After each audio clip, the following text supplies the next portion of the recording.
Good morning বন্ধুরা। আজকে কিন্তু রোববার সকাল এবং রোববারের সকাল সকাল কিন্তু আমি বেরিয়ে পড়েছি একটা বিশেষ জায়গায় যাওয়ার জন্য। অলরেডি অনেকটা দেরি হয়ে গেছে, আর এই আমি চলে এলাম হাওড়া ময়দানে।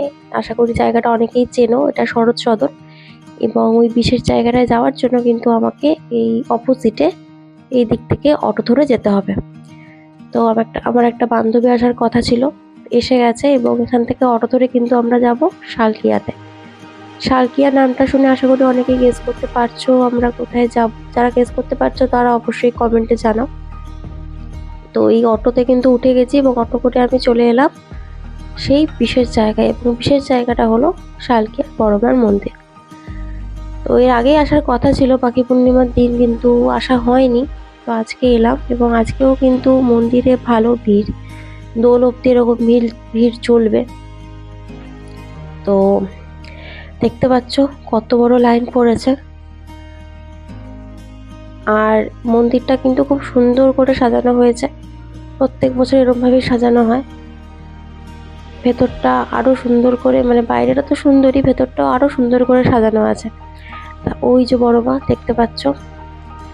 তা এই বড় মাকে নিয়ে কিন্তু একটা গল্প আছে লোকমুখে প্রচলিত, আমি জানি না সত্য মিথ্যা, কিন্তু লোকমুখে প্রচলিত গল্পটা হলো কি, যে বড় মার হচ্ছে 9 বোন।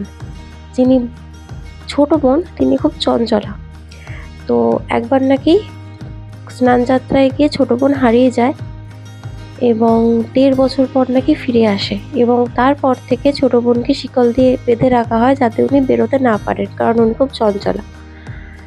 আর বছরে মাঘী পূর্ণিমার দিন কিন্তু এই 9 বোনের দেখা হয়, এবং বাকি 8 বোন যখন স্নান যাত্রায় যান তখন কিন্তু ছোট বোনের সঙ্গে দেখা করে যান।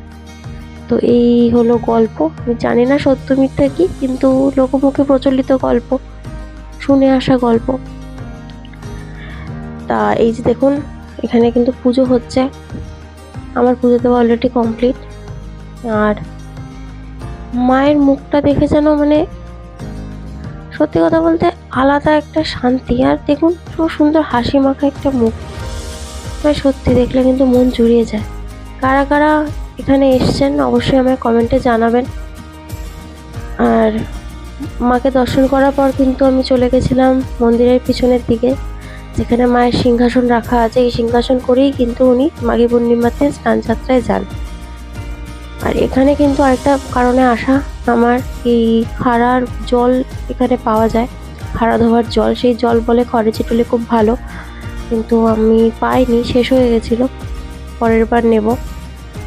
তো এই হলো মন্দির, দেখতে পাচ্ছ কত সুন্দর করে সাজানো রয়েছে।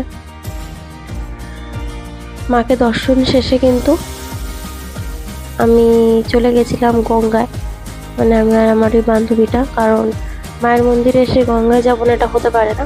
তো এই হলো গঙ্গা। গঙ্গাটাও কিন্তু এখানে পরিষ্কার, মানে কোনো রকম কোনো নেই, নোংরা এরকম কিছু নেই, পরিষ্কার খুবই।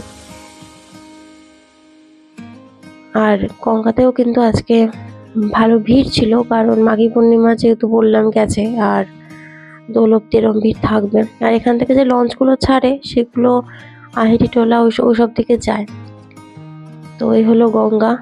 গঙ্গাও যেন, গঙ্গার সামনে এলে আমি জানি না কাদের কাদের মন শান্ত হয়, কিন্তু আমার কিন্তু মন পুরো শান্ত হয়ে যায় গঙ্গার সামনে এলে।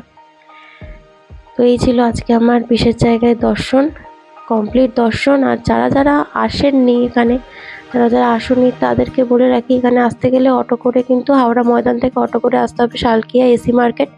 শালকিয়া এসি মার্কেটের উল্টো দিয়ে কিন্তু বড়মার মন্দির। তাহলে সবাই বলো জয় বড়মার জয়।